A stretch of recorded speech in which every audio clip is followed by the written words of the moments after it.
I'm Neil Daniels, and retired airline captain. I've been flying airplanes since 1936, and I've flown everything from single-place sailplanes up to captain on 747s. My logbook shows well over 30,000 hours of flying time. And up until just recently, I've been flying my Cessna 182. During the World War II, I got into cadet school and ended up in B-17s and served over in the 8th Air Force, and I did a tour of missions over there. Fortunately, I completed it without too much problem, and I came back after the war was over and went to work for the airlines. And this incident happened when I was flying as captain on a DC-10. It was about 8 o'clock in the evening. We were about halfway between Buffalo, New York, and Albany on they call it J-94 Airways.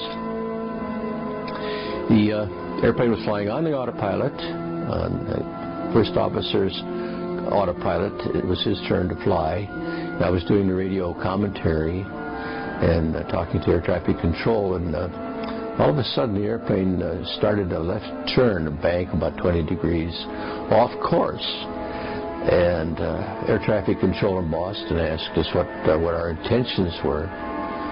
I said, well, as soon as we figure out what it is, we'll let you know. And so we all looked to the left at that time, and there was this very bright, very brilliant light object off to the left of the aircraft. It's hard to determine not just how far away it was or anything at night.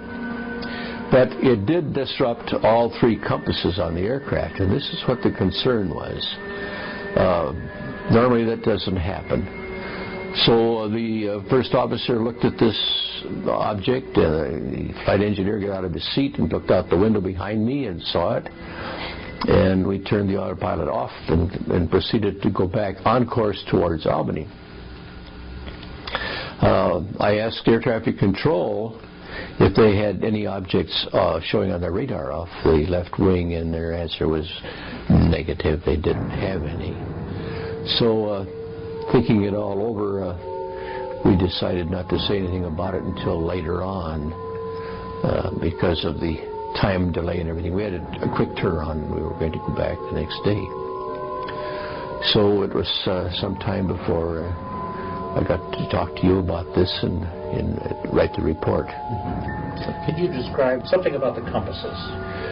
Well, the thing that got my attention was the fact that all 3 compasses were showing different readings on it, and so there was a magnetic force involved in this incident that affected the autopilot and made the aircraft turn off course. The aircraft flying on the first officer's autopilot on heading mode, when this influence, whatever it was, hit it, and the airplane turned into a 20-degree bank, the autopilot should have disengaged, but it didn't until he pushed the button and disengaged the autopilot himself, and then returned back on course again.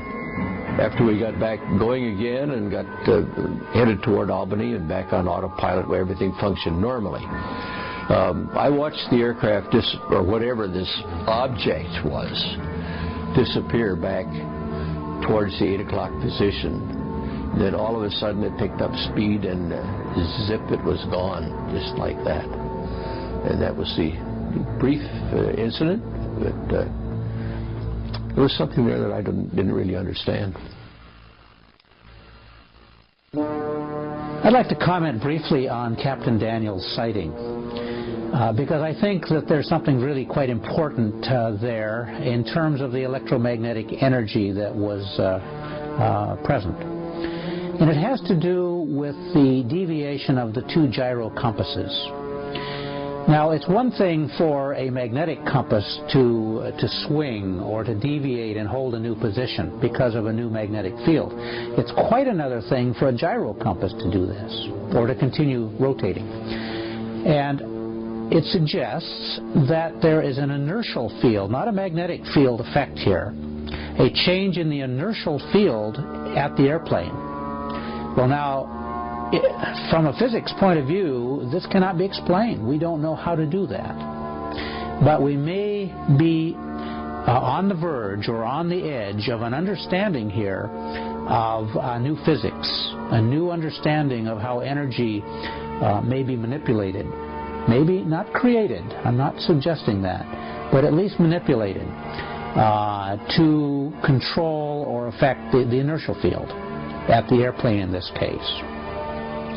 And so what I'm looking for are the thumbprints, or the unique signatures of UFO in the energy domain, in the areas that would set it apart from natural phenomenon. Just as you and I have natural, individual differences, that we have different thumbprints, for instance, or voice prints, or the retinas or the irises of our eyes are all different to make us unique. I suggest that we can learn something about the UFO phenomenon in the same way, by looking at what they have in common and what they have making them unique.